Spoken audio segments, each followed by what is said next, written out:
Fala galera, nesse vídeo de hoje, como você pode ver aqui no título, é a pergunta que eu mais recebo sobre a oportunidade de jogar futebol nos Estados Unidos ou no Canadá através de bolsas esportivas. Quanto custa fazer o intercâmbio esportivo? É de graça? Dá pra conseguir bolsa 100% fácil? Tem que ser rico pra jogar futebol e estudar nos Estados Unidos? Ou eu posso ser um bom estudante e conseguir uma bolsa, ou um bom jogador e conseguir uma bolsa e não poder pagar tanto? Como é que funciona essa questão financeira pra jogar futebol nos Estados Unidos e no Canadá? Fica aqui comigo nesse vídeo de hoje que eu vou te contar todos os detalhes de como funciona aí essa parte financeira para você jogar futebol fora do Brasil e até conseguir bolsas de 100% e ter todos os teus estudos pagos aqui em um país de primeiro mundo.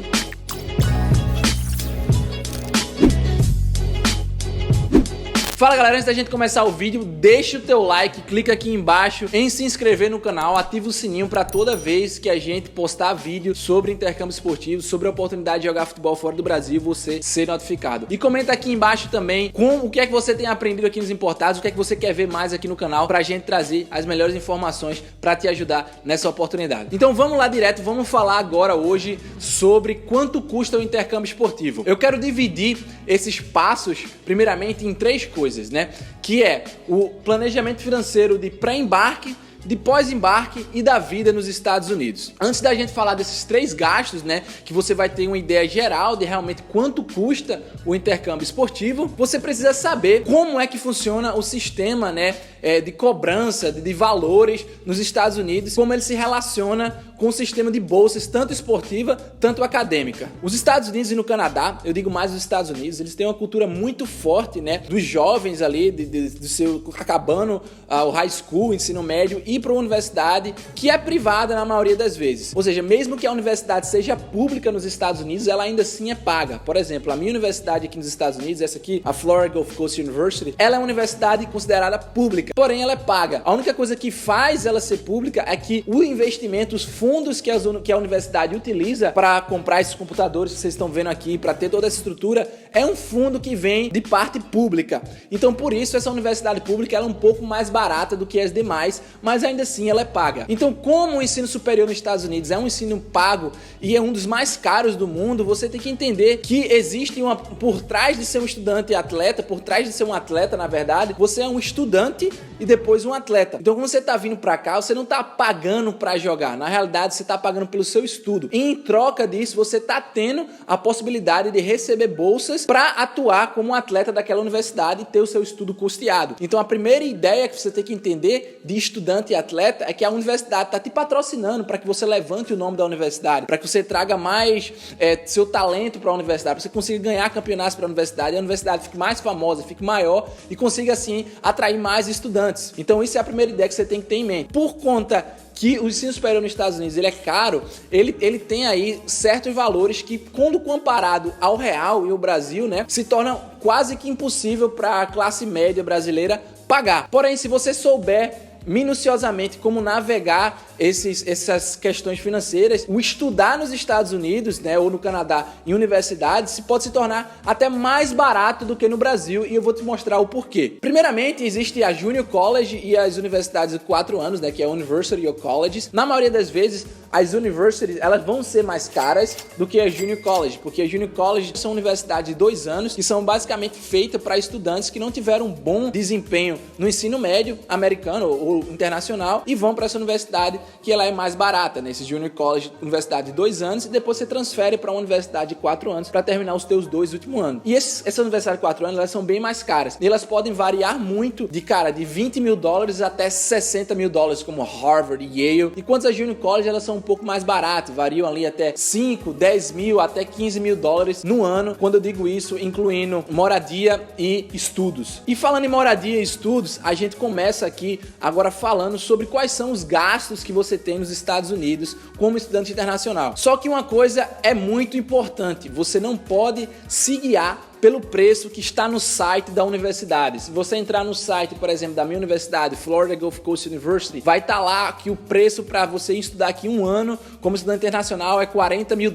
Ou se você for para uma universidade, um junior college, colocar lá, não sei, Barton College, você vai ver que para você estudar lá, você vai precisar no mínimo de 14, 15 mil dólares no ano. Mas você tem que ter muito cuidado com esses gastos, com esses valores que são apresentados para você na tela da universidade. E por isso que eu quero agora dividir cada passo de como realmente você deve calcular o seu custo para estudar fora do Brasil. Então, voltando àqueles 3 pontos que eu falei no início do vídeo, de gasto de pré-embarque, de pós-embarque e também de gasto de vida aqui nos Estados Unidos. O gasto de pós-embarque, o que eu falo, é realmente os gastos que você vai ter na universidade. Então, quais são esses gastos? Esses gastos são divididos aí em basicamente 4 gastos, que é o gasto do tuition. Para quem não sabe, o tuition são as aulas que você vai cursar, as cadeiras, como são conhecidas também no Brasil. Então, tuition é um valor, o outro valor é de moradia, o outro valor é de alimentação, e eu digo gastos normais, gastos cotidianos, e o outro é o gasto do seguro-saúde. Esses são os 4 gastos que você vai ter aqui nos Estados Unidos. Tuition, custo das aulas. Então, quando você vai na universidade, no site da universidade, por exemplo, na minha universidade, Florida Gulf Coast University, você coloca lá, você vai ver que ele vai colocar valores de 2 mil dólares de transporte, mais 3 mil, 4 mil dólares de living expenses. Living expense significa gastos cotidianos, né? Gastos para você se manter aqui, que na maioria das vezes passam muito mais do que realmente é a realidade. Então, você tem que ter muito cuidado. Agora, deixa eu te explicar o que são cada um desses custos aqui. O gasto do tuition, que é basicamente o custo do crédito que você vai fazer, o custo da aula, ele varia muito. Então, quando você entra dentro do site de uma universidade, como a minha, por exemplo, você vai ver, poxa, 40 mil dólares. Só que eles colocam 3 mil dólares de living expenses, que são os gastos que você tem para se manter. Você bota mais 2 mil dólares de transporte. Eles colocam vários valores que eles fazem uma média ali, como se você fosse viver gastando tudo aquilo. Mas na realidade não é. Na realidade, você tem que dividir os seus gastos nos Estados Unidos nesses 4 pontos. Tuition, que é o valor da aula, que realmente você tem que analisar por crédito. Então, o que é o crédito? É basicamente a carga horária que você vai cursar naquela universidade. Então, cada aula, basicamente, nos Estados Unidos é 3 créditos. Então, se você vai fazer o mínimo requerido para um estudante internacional, que é 12 créditos, no caso aí 4 aulas, você tem que ver qual o preço do crédito na universidade e multiplicar por 12. Essa é a maneira mais exata de saber como você vai gastar, primeiramente, na parte das aulas, ou seja, do tuition, que é a carga horária de estudo. A segunda coisa é a moradia. Se você for morar dentro da universidade, você tem que procurar saber lá no site da universidade quanto custa a moradia por semestre. Então ele vai te explicar lá e vai mostrar quanto custa a moradia por semestre. E daí você multiplica por 2. Lembrando sempre, não multiplique nada, fazer moradia, alimentação por 12, porque na realidade são 8 meses, vamos colocar aí 9 meses, que compõem o ano letivo nos Estados Unidos. Ele vai de agosto até início ali, finalzinho de abril. Então a média são 8 meses. Então quando você for calcular, por exemplo, a moradia, você tem que multiplicar por o valor da moradia por semestre por 2, ou mensalmente, que muitas universidades você pode pagar a moradia mensalmente, por 8. Basicamente você tem que dividir o gasto entre tuition, moradia e agora a alimentação. Tem algumas universidades que chamam uma coisa chamada room and board. Esse room and board, às vezes, ele inclui a alimentação. Então, se ele inclui a alimentação, já é um gasto a menos que você vai ter que calcular. Mas na maioria das vezes, esse room and board, ele vai ser muito mais caro do que você fazer o que eu faço, por exemplo. E o que é que você faz, Gustavo? Eu vou no Walmart, eu vou no Target é caro, o Publix também é caro. Eu vou no Walmart, velho, que é o supermercado dos pobres, e eu vou lá e eu compro, velho, tudo que eu preciso. Eu compro uma saca de arroz de 30 quilos logo, que dá pro ano todo. Arroz não vence assim tão fácil. Compro um monte de lata de feijão que custa 60 centavos de dólares. Então, o meu gasto, olha que eu como que nem um cavalo, velho. É ali numa média, basicamente, de... vamos dizer, $200 mensais que eu gasto com comida. Então, às vezes, um room and board, ele vai te cobrar, às vezes, $2.000 no semestre, ou $1.500 no semestre, que vai dar bem mais do que você pode fazer em casa cozinhando. E a última coisa é o seguro-saúde, que tem vários seguros-saúdes, seguros-saúdes que você pode fazer planos diferentes. Isso varia muito. Já vi pessoas pagando $30 mensais a quase $2.000 mensais para fazer o custo do seguro-saúde. Então, quando você vai olhar o preço da universidade lá, o preço da tela não diz nada se você não dividir nessas 4 coisas, que vai ser os valores que você realmente vai pagar na universidade. Então é importante você entender isso, porque é o gasto que você vai ter lá, o gasto de pós-embarque que eu falei. Agora tem o gasto de pré-embarque. Ah, Gustavo, por que você foi falar do gasto do pós-embarque antes do que pré-embarque, sendo que eu vou gastar de pré-embarque antes do de pós-embarque? Porque você precisa entender isso aqui, porque se eu falar dos gastos de pré-embarque, você estiver pensando, caramba, vou ter esse gasto de pré-embarque mais não sei quantos mil da universidade lá. Então não, primeiramente você entende isso isso aqui do gasto de pós-embarque. E agora a gente fala dos gastos de pré-embarque. Quais são os gastos de pré-embarque? Basicamente, existe 4 também. O DS-160, que é o DS-160. Ele é o seu agendamento no consulado. Você vai ter que entrar, né, no site do consulado americano e fazer o preenchimento de um documento chamado DS-160, que custa $160. Depois disso que você é aceito na universidade, né, que você faz toda a aplicação da universidade, você vai pagar uma taxa também conhecida como SEVIS. A taxa SEVIS significa Student Exchange Visitor Information System. E nesse SEVIS você vai pagar $350 para esse sistema aí que tem todas as informações de estudantes internacionais nos Estados Unidos. Então esse é o caso para os Estados Unidos, que no Canadá é bem similar. Em vez de ser o SEVIS, né, e o I-20 que você recebe documento, é uma carta chamada LOA, onde os gastos são um pouco mais diferentes, mas é basicamente isso. Estou dando mais a estrutura real do que é os Estados Unidos, porque é onde eu estudo, onde eu entendo mais. Os Estados Unidos você vai ter, então, o DS-160, a taxa SEVIS e daí outros gastos em real, né, como por exemplo a tradução juramentada do teu histórico escolar, que é a ficha 19, que vai custar aí R$100, R$120, dependendo do tradutor juramentado pelo qual você fizer. E outros gastos aí que são realmente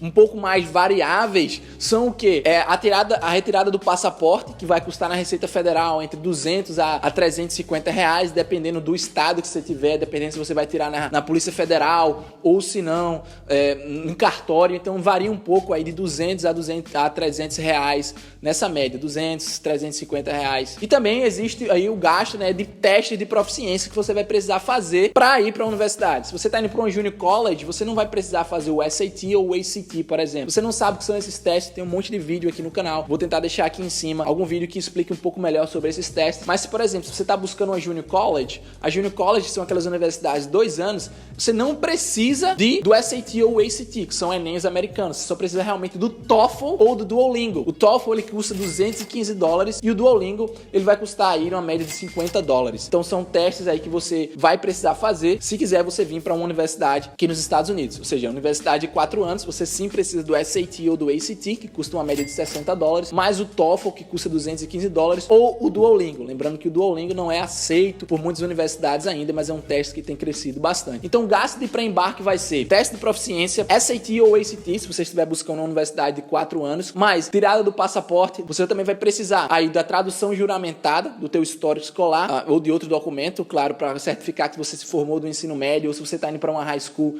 que você precisa traduzir aquele documento para o inglês, custa numa faixa de $80 a $120, $150. E os gastos que não tem como fugir, que é o DS-160, que é o valor para você, né, aplicar para o visto, e a taxa SEVIS, que é o sistema de estudantes internacionais. Então esses são os gastos pré-embarque. Os gastos de pós-embarque já falei. E Gustavo, os gastos de vida nos Estados Unidos. Esse aí é bastante variável, é impossível falar, mas eu vou dar basicamente uma média de quanto eu gasto por mês aqui nos Estados Unidos. Eu gasto uma média por mês de $500 aqui onde eu vivo.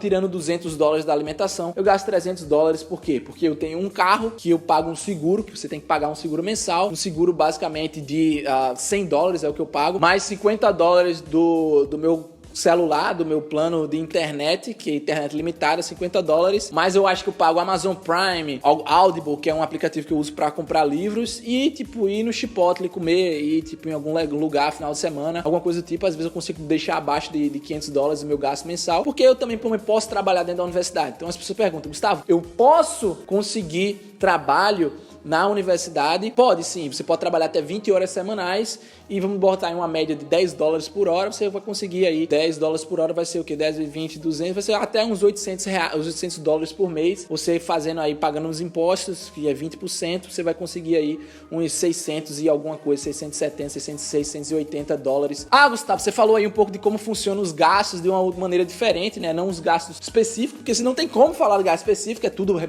bastante relativo, porém, a bolsa, ela vai depender muito da tua qualidade como jogador, vai depender muito das tuas notas como estudante, se você conseguir bolsa acadêmica, bolsa atlética, outras bolsas aí de investidores que tem bolsas, pessoas que patrocinam, outros tipos de bolsa. Então vai variar muito, mas o que eu quero dizer pra você é que a universidade, ela pode variar de você não pagar nada, você ter bolsa 100%, se você ganhar uma bolsa esportiva que cubra isso, ou uma bolsa acadêmica junto com a esportiva que você pode combinar, ou uma bolsa outside, né, fora da bolsa acadêmica e esportiva, como ter uma bolsa bolsa de latino aqui na Flórida, em universidades públicas. Se você estudou na universidade pública, tem essa condição de ganhar esse waiver, essa isenção de uma taxa aqui nos Estados Unidos. Tem várias outras coisas que não cabem nesse vídeo agora, mas o que eu queria falar era basicamente como vai funcionar a distribuição e organização do planejamento financeiro como estudante e atleta aqui nos Estados Unidos. Então, para concluir, qualquer pessoa de qualquer nível financeiro consegue estudar nos Estados Unidos, desde que ele tenha esse conhecimento de forma bem explicada, bem detalhada, para que ele possa colocar e dizer, caramba, tem uma universidade aqui, por exemplo, que o crédito dela custa $100. Então, se eu colocar $100 vezes 12, dá $1.200 no ano, no semestre, na realidade, $1.200 no semestre. Esses $1.200 no semestre, você multiplicar por 5, vai dar o quê? R$6.000. R$6.000 no semestre, cara, não é nem que você paga numa universidade pública no Brasil, numa universidade particular no Brasil. Então, você tem que entender como navegar esse sistema para tirar as melhores oportunidades financeiras adicionado à bolsa, para fazer com que o intercâmbio esportivo caiba no teu bolso e realmente seja uma realidade na tua vida, como foi na minha. Então, galera, espero que esse vídeo tenha ajudado vocês a entender um pouco mais sobre o intercâmbio esportivo, sobre os gastos, de como realmente pensar e não só olhar o valor da tela e desconsiderar outras coisas. É importante você saber disso. E se você gostou, se te ajudou, clica em gostei, clica aqui em compartilhar, né? Compartilha esse vídeo com algum amigo teu que fala, não tenho dinheiro, tem que ser rico para jogar nos Estados Unidos, não sei o que, não tenho dinheiro. Mano, assiste isso aí, aprende um pouco mais, isso é só um começo, só um pouquinho, velho. Eu queria compartilhar muito mais, mas, velho, por exemplo, na comunidade Parte Embarcar tem 3 aulas lá de 1h30 falando sobre esse assunto, então fica impossível compartilhar tudo num vídeo aqui. Espero que você tenha gostado e vejo você no próximo vídeo. Tamo junto, é nóis, vamos embora.